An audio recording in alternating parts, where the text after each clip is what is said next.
So the only ID you have is if you're in the school or if you're in the military. They don't know an ID more than that. So to get a picture is like Eritrea is by the Red Sea. So we have the Red Sea, so the Ethiopia on the top of the Eritrea. So it's kind of like they want to take over the country to get access for the Red Sea. So that's why they're fighting. So Ethiopia is like 80 million population and Eritrea is like just 4 million. So in Eritrea, basically they need like everybody to be in the military. Like the women, men, there's no retirement age in the military, and then they take everybody there. So it's kind of like everybody was like frustrated because of that, and not just the witness only, they draft everybody in the military. So it's kind of like endless war because of those two countries. So that's why they are, since 1994 when they built the military camp, so then they start taking people, they start taking the three brothers in 94. The brothers that they are picturing the website. So they do is like they take the brothers to the military, kind of like they beat them like almost 1 month, 3 weeks. It depends on how like they think they can survive. So then when they stay that period faithful, kind of like they give up, they put them in prison. So during all that time, kind of like building up like now, there's like 63 brothers and some sisters. 68 63 brothers. or 60. Yeah, like I think like 8 or 5 sisters to them. Then at some point, kind of like they went over like to everybody individual in the congregation. So it's like 8 years ago when it was Memorial came arrest everybody. So they sent some, then they have them some under prison. And one time they find out who the elders are. So they arrest like 24 elders entire the country. Like most of the elders are in prison till now. Yeah, so, but the work is still continue and preaching work. Everything's under the ban. People didn't know what we made, everything, but it's still like it's like the way how Jehovah do it, like when the elders get arrested, they like the young ones take over right away. So everything went the same. So kind of like the government now, they don't know who's like in charge. And like they say, oh, this person, and they arrest him, everything goes the same way. So kind of like, so now even though one time when they arrest everybody, they say we're not gonna ask anybody, just the younger ones. They start asking the younger ones. So they were telling them like, who is the leader in here? And everybody, the younger ones were saying, Jesus Christ. I mean, like, who called you to come here? Jesus Christ. And like they frustrate. So now it's like they know that the government know that kind of like it's because of the political issue. That's why they don't want to send the brothers. But they know it's like we don't involve in anything and stuff like that. So they know it's like how we're faithful we are.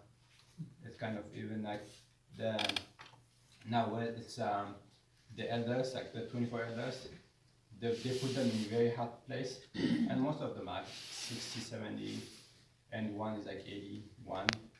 So it's a very hard place, and it's like only just the government only.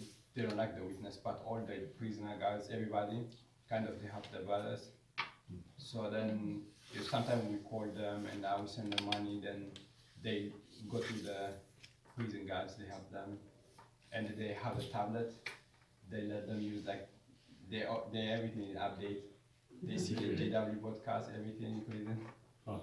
They get all the Bible and everything. So one time that 2 years ago, the government they say like they can't be stay like this because we have to find out who's helping them. So they decided to bring from another department, have like higher responsibility in the government. They send him without telling nobody in prison, even no guards, nobody. But recently that day, some of the guards find out 4 o'clock in the morning. So they came to the brothers, they took all their Bible, everything, they hide for them. So they were searching everything, they didn't find anything at all. Oh. So they say like, you guys doesn't have Bible, like how do you guys stay? So it's like, so How do you that's like kind this of like, country? it's like Jehovah used those guards like helped us brothers and Do they bribe them? Do they give them money like to bribe the guards? Is that how they do it, or the no, the guards just do it because they respect the brothers? they respect the brothers. Oh, wonderful. Yeah. Kind of like because of like the thing is even like the more people are in the military because when they was in the war like when they're fighting to break with Ethiopia, they think that those are like kind of like dedicated faithful people, but when they see the brothers, is they say, oh, you are like the right people, like you do for you God. We thought we do for our country, but kind of like. So they appreciate that how our brothers faithful. They see that like, so kind of like they respect them very well. So were you guys both raised in the truth, or how did you? Yeah. Yes. In what language did you speak before you learned English? Tigrinya. Tigrinya. How many languages do you speak, though? Four. I have a question for Keith. Keith, how many languages do you speak? Which four, Keith? And Aaron? Aaron, this Aaron. Yeah. What language did you speak before you learned English? English? Go ahead, Keith. Enumerate which four languages you speak. English, Canadian, Australian, and British. Franny, you had a question for Aaron? What about Mongolian? Did you have a question about? You asked if you like this language. When he came here, how did you like it? Yeah, Aaron. Franny was wondering how well do you like the country since you've been here?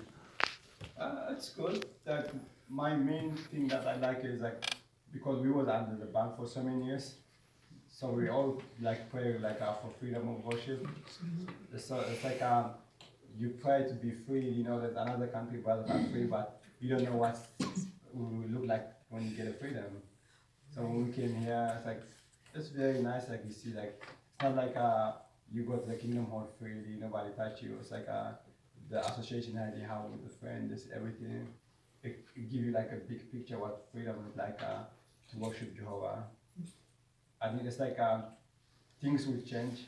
Even here could be some could get difficult, but at least we see like how it can be. Like we have a branch, everything. We don't have kind of thing like that back home.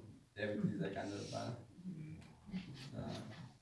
Must give you a real appreciation and something we Yeah. take for granted, really.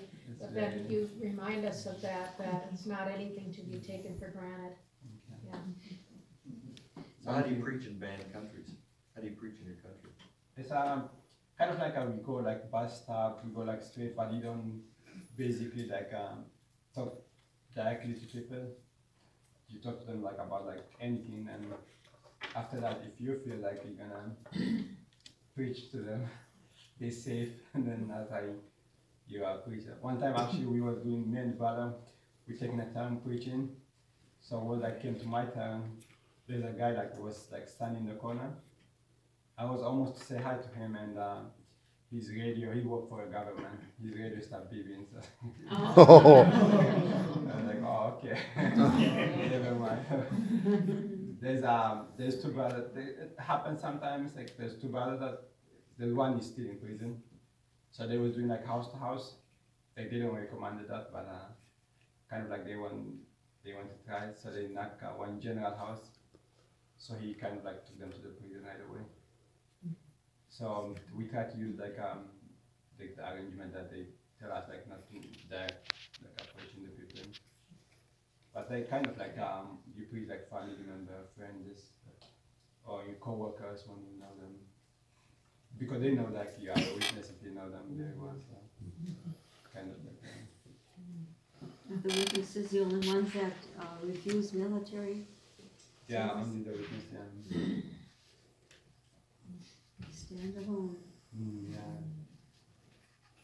Yeah. One thing that I learned is like all these years, like the elder ones, like everybody